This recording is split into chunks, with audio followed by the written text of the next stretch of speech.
Hello class, today we will see next point, acceleration of convergence. Atkins means del square process.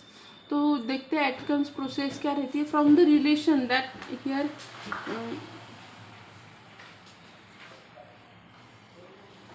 Row minus xn plus one, here five of rho minus eta कहते हैं actually इसे, eta minus phi of xn is less than is equals to k into eta of xn.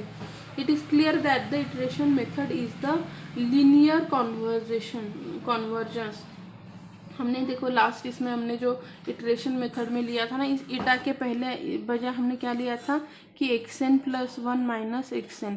तो यहाँ पे हम क्या कर रहे हैं कि ईटा एक ये ले रहे हैं और उसी का हम सॉल्व कर रहे हैं कि the slow rate of convergence can be accelerated using Aitken method. Method का नाम क्या है? Aitken method, which described below. xi minus 1, xi and xi plus 1. These are the three successive approximation to the desired root. X is equal to eta of equation x is equals to phi of x. We know that eta minus xi is equal to k into eta minus xi minus 1 and eta minus xi plus 1 is equal to k into eta of xi plus 1. Okay, फिर divide करो, then ये simplification method है. Actually we are not so much interested in this. हम examples देखेंगे, examples में देखेंगे कि एटकन method से मैं उसे कैसे सॉल्व कर सकती हूँ. ओके,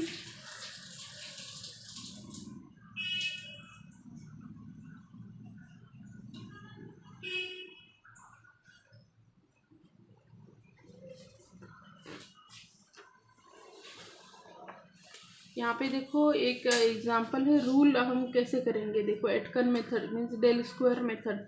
जैसे हम सब्सट्रैक्ट करते जाते हैं ना, वैसे हम करेंगे.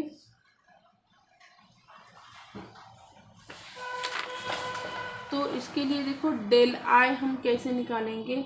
डेल ऑफ एक्स आई जो रहेगा, डेल ऑफ एक्स आई क्या रहेगा, एक्स आई प्लस वन माइनस एक्स आई करेंगे. और डेल ऑफ एक्स आई मतलब क्या रहेगा कि डेल ऑफ एक्स आई मतलब मैं इन दोनों का डिफरेंस निकालूंगी, फिर से उन दोनों को सब्सट्रैक्ट करके उन दोनों का difference निकालूंगी. Okay, we have to substitute the value in this way. Okay. तो इन्होंने हमें वही वाला हमने जो लास्ट लेक्चर में एग्जांपल लिया था, उसी एग्जांपल में देखो हम उसे कैसे सॉल्व कर सकते हैं. मैं फिर से एक बार वो एग्जांपल लेती हूँ जिससे आपको ये एटकन का जो प्रोसीजर है वो समझ में आ जाए. देखो लास्ट टाइम हमने एक एग्जांपल लिया था कि x is equal to 1/2 3 plus cos x. Okay, अगर आपको याद होगा एग्जाम्पल हमें इटरेशन मेथड से ही सॉल्व करना है. इटरेशन मेथड से क्या करो, x की वैल्यू फाइंड आउट करो and then solve the example. Okay, तो यहाँ पे हम फर्स्ट फाई डैश निकालेंगे. Phi dash of x is equals to, इसका डेरिवेटिव करो कि 1/2 इंटू 3 का डेरिवेटिव 0, कॉस का derivative sine x, defined in the interval 3/2 π/2. Okay, इस इंटरवल में डिफाइन किया गया है ऑलरेडी एग्जाम्पल. तो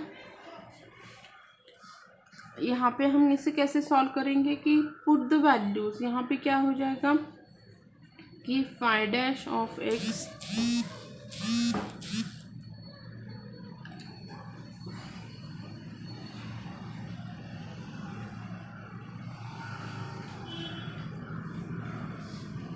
जब मैं मॉड ऑफ, यहाँ पे क्या हो जाएगा mod of sine x. Mod sine x की वैल्यू हमेशा लेस दैन इक्वल्स टू 1 रहती है. ओके,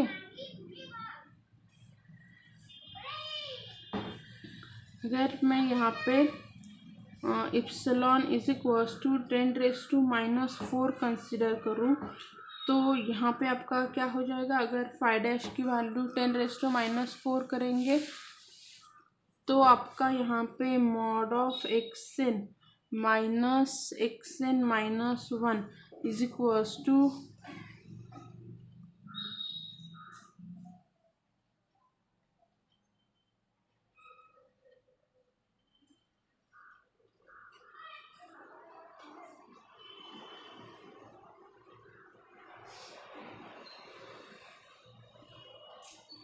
तो ये जो वैल्यूज हैं ये डायरेक्टली इप्सिलॉन आ जाएगा 0.00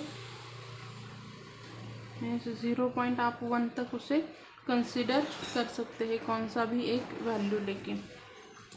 ओके, फॉर्मूला अगर आपको याद नहीं होगा, फॉर्मूला क्या आता है यहाँ पे, जो भी आप यहाँ पे डिफरेंस निकालते हैं 1 minus this m divided by m into epsilon, ऐसे उसे कैलकुलेट करना रहता है।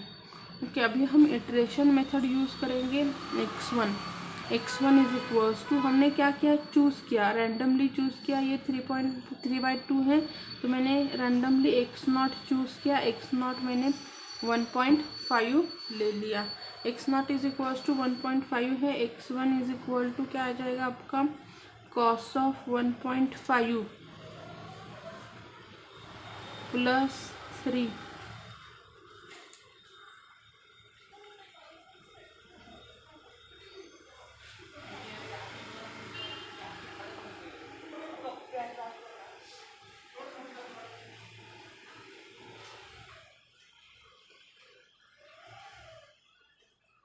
ये हमने ऑलरेडी सॉल्व किया है। अगर आपको चाहिए तो मैं एक कैलकुलेशन करके दिखाती हूँ। याद रखो कि जब भी हम सॉल्व करते हैं, यहाँ पे देखो रेडियन, कॉस का एग्जांपल है ना, नॉर्मल वैल्यू है, डिग्री नहीं ले रहे तो रेडियन में कन्वर्ट करो एंड देन सॉल्व करो। मैंने जैसे लास्ट टाइम भी बोला था, क्या आ जाएगा, 1 divided 1,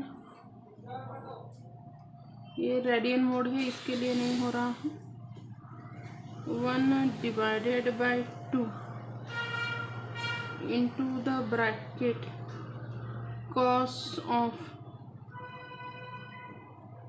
1.5354 bracket complete plus 3 bracket complete. Answer देखो क्या आता है, x2 is equals to 1.5117534466। This is the value of x2. Similarly find out x3। x3 में मैं क्या करूँगी, cos ऑफ 1.517534 प्लस 3 पुट करूँगी। कैलसी पे आप इसी वे से सॉल्व करेंगे, you will get the answer 1.5265। x3 हो गया, x4 is equal to 1/2 cos of 1.5265 plus 3। Same इसी वे से आपको करना है। फिर से मैं एक बार आपके लिए बता देती हूँ, यहाँ पे 1 डिवाइडेड बाय 2, साइड में जाइए, ब्रैकेट का कॉस में क्या वैल्यू है 1.5265, bracket complete plus 3 bracket complete, और आंसर आता है 1.5221409221। आपको एटलीस्ट 4 डिजिट कंसिडर करना है, नॉट नेसेसरी सभी डिजिट आपको नहीं लेने हैं। नेक्स्ट x5 कैलकुलेट करो। x5 is equals to 1/2 cos of 1.5221 plus 3 calculate किया, x5 is equal to 1.5243, x6 is equal to similarly 1/2 cos of 1.5243 plus 3 is equal to 1.5232 x7 1/2 cos of 1.5232 plus 3 1.5238 x7 is equal to this. तो अभी हमें क्या करना है, ये जो है इसे हमें एटकन मेथड से आगे सॉल्व करना है। सो बाय एटकन मेथड ओके हमें डेल स्क्वायर प्रोसेस हम यूज़ करेंगे। तो डेल स्क्वायर प्रोसेस में मैं क्या करूँगी कि आपका x1 x2 जो है वो यहाँ पे लिख लूँगी, वैल्यूज़ ऑफ xn। यहाँ पे मेरा फर्स्ट डेल आएगा और यहाँ पे मैं डेल स्क्वायर कैलकुलेट करूँगी। यहाँ पे आपका फर्स्ट x1 की वैल्यू क्या आई थी, x1 इज इक्वल टू, मैं थोड़ा सा इसे अच्छे से लिखना चाहूँगी। यहाँ पे हम लिखते हैं, ये आता है आपका xn, ये रहेगा आपका डेल और ये रहेगा आपका डेल स्क्वायर। x1 यहाँ पे 1 2 3 4 5 6 हमने 7 तक कैलकुलेट किया है। x1 की वैल्यू कितनी आई है हमारी, x1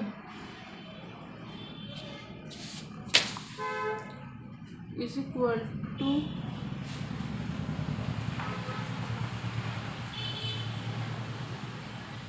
1.5354 1.5177 1.5265, ये आई है x 1.5221, ये आई है आपकी 1.5243, ये आई है आपकी 1.5232, ये आई है आपकी 1.5238। ओके ये आपकी हो गए डे। अभी हम यहाँ पे थोड़ा सा दूर दूर लिखते हैं डेल और देन डेल स्क्वायर। मैं डेल निकालूंगी, मतलब क्या करूँगी, इन दोनों का सब्सट्रैक्शन करूँगी कि एक्सएन से इससे ये सब्सट्रैक्ट करूँगी। और इससे पहले वाली वैल्यू मैं लिखना भूल गई कि 1.5 थी, फर्स्ट वैल्यू जो थी वो आपकी 1.5 थी। x0 3 4 5 6 7 and 8। फर्स्ट इन दोनों का डिफरेंस क्या आ जाएगा आपका यहाँ पे कि 1.5354 माइनस 1.5, आंसर देखो क्या आ गया आपका 0.0354। अभी हम क्या करेंगे, इन दोनों के बीच का डिफरेंस ले लेंगे, मतलब 1.5177 माइनस 1.5354, आंसर देखो कितना आ गया आपका माइनस 0.0177। नेक्स्ट डिफरेंस लो 1.5265 माइनस 1.5177, डिफरेंस देखो कितना आ गया आपका 0.0088। ओके फिर से 1.5221 माइनस 1.5265, डिफरेंस देखो कितना आ गया आपका 0.0, ये यहाँ पे ये माइनस है अभी 0044।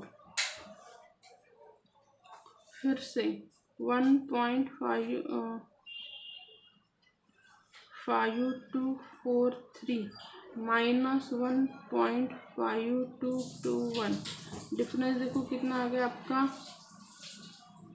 0.0022। ओके, यहाँ पे देखो हमने इतने सारे कैलकुलेट किए हैं, आपके ऊपर डिपेंड है आप कहाँ तक उसे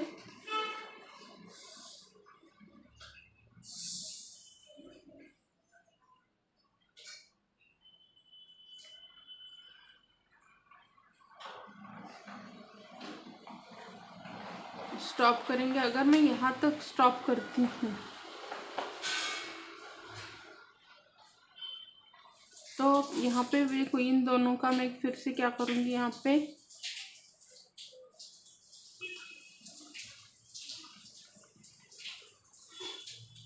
डिफरेंस ले लूँगी। इन दोनों का डिफरेंस कितना आएगा, ये हमने किया है तो थोड़ा आगे तक भी कर सकते हैं, पर आपको करते वक्त क्या करना है, मिनिमम फर्स्ट 3 को कंसिडर करो। ओके, मिनिमम फर्स्ट 3 जो है उसे कंसिडर किया तो कैसे हो जाएगा कि -0.0177 -0.0354। आंसर कितना आ गया कि -0.052।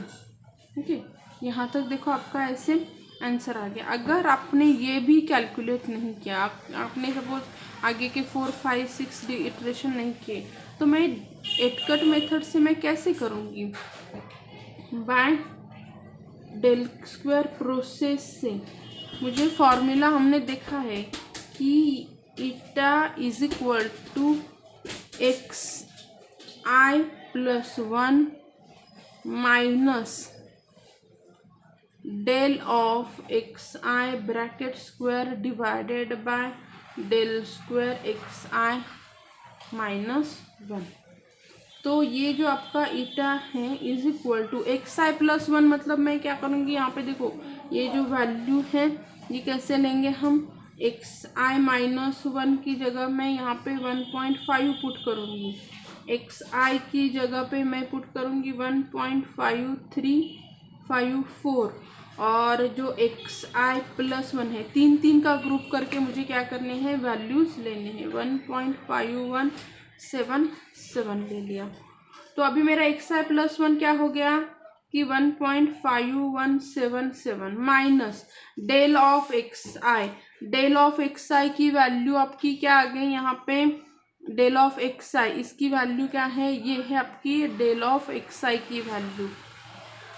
ओके, अगर आपको इसका पूरा ये भी चाहिए तो देखो ये यहाँ पे कैसे रहता है, ये रहती है आपकी xi की वैल्यू, xi-1 की, ये है आपकी xi की वैल्यू, ये है आपकी xi+1 की वैल्यू। ये जो वैल्यू रहती है ये डेल ऑफ xi-1, ये है आपका डेल ऑफ xi, और ये जो यहाँ पे मिलता है ये रहता है डेल स्क्वायर xi-1। ओके, ये वैल्यू जो रहती है ये ऐसे रहती है, इसी वैल्यूज को हमें क्या करना है, यहाँ पे सब्स्टिट्यूट करना रहता है।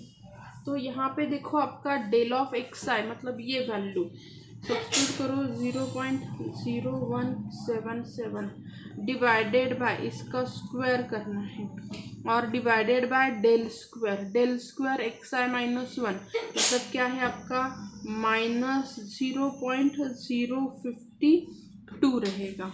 ओके, सब्स्टिट्यूट करो इसे, अभी सॉल्व करते हैं। 1.5177 माइनस, एक साथ सॉल्व किया तो भी चलेगा, बस आपके कन्वीनियंट के लिए मैं थोड़ा इसे इसका स्क्वायर कर देती हूँ। ये वैल्यू देखो कितने आ गए आपकी, ये माइनस माइनस प्लस हो गया, मैं इस वैल्यू को ही डायरेक्ट डिवाइडेड बाय 0.52 कर देती हूँ। ये आंसर आ गया 6 पॉइंट करके, और इसे प्लस 1.5177 करेंगे, हमारा ये डायरेक्ट फाइनल आंसर आ गया 1.5237। तो ये जो वैल्यू मिलती है ये आपकी वैल्यू, इसके नेक्स्ट का इटरेशन रहता है, this is the value of x4। Okay, तो ऐसे हम क्या करेंगे, x4 की वैल्यू यहाँ पे इस वे से कैलकुलेट कर सकते हैं। मतलब यहाँ पे देखो हम ये यहाँ पे हम क्या करते थे, नेक्स्ट इटरेशन कैलकुलेट करते थे।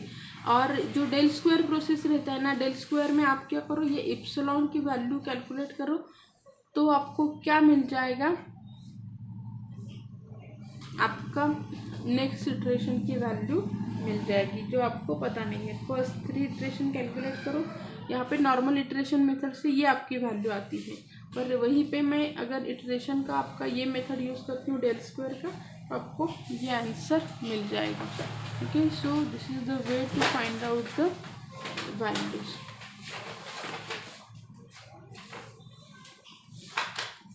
Okay, thank you.